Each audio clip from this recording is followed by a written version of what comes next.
Lima ang napaulat na nasawi sa Cordillera Administrative Region dahil sa kabi-kabilang landslide na dulot ng bagyong Uwan.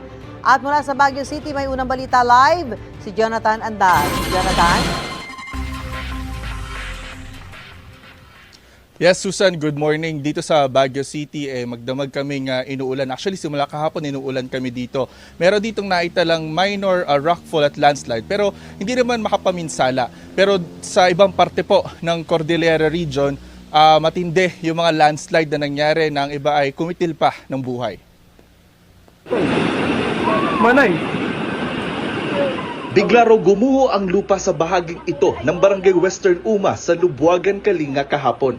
2 ang patay, 1 ang sugatan at may 2 pang nawawala. Sabi ng Lubuagan Municipal Information Office, pinuntahan ng mga biktima kahapon ng isang bahay na nasira sa kasagsagan ng bagyo. Pero habang nasa bahay sila, biglang may gumuhong malaking bahagi ng lupa. Kinilala ng LGU ang mga nasawi na sina Aki Magwin at Eric Magwin, 45 years old, magsasaka. Nawawala naman sina Redento Tinio, isang barangay kagawad, at si Ricardo Magwin. Sabi ng lokal na pamahalaan, magsasagawa sila ng search and rescue operations para mahanap ang mga nawawala. Sa bayan naman ng Kabayan sa Benguet, patay ang natutulog lang noon na babaeng 65 years old matapos pasukin ng landslide ang unang palapag ng kanilang bahay sa Barangay Balay kahapon ng madaling araw. Sabi ng Kabayan ng LGU, inabot ng halos 4 na oras bago dumating ang rescue dahil sa hindi madaan ng mga kalsada. Patay sa post-mortem examination, ang cause of death ng biktima ay traumatic brain injury.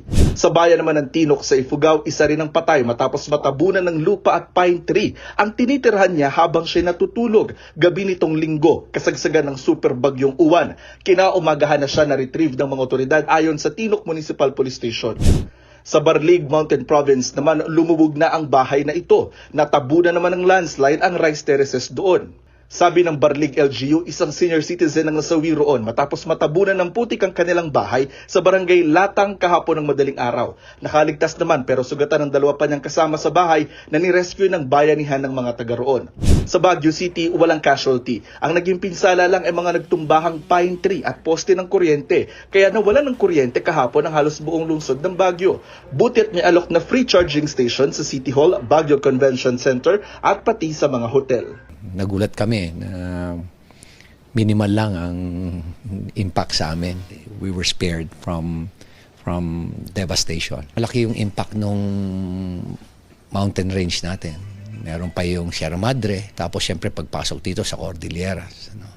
So nakatulong na malaki.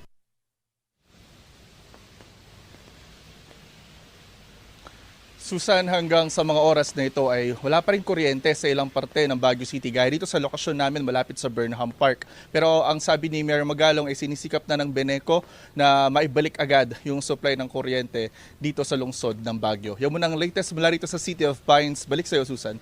Maraming salamat, Jonathan Andal. Gusto mo bang mauna sa mga balita? Mag-subscribe na sa GMA Integrated News sa YouTube at tumutok sa unang balita.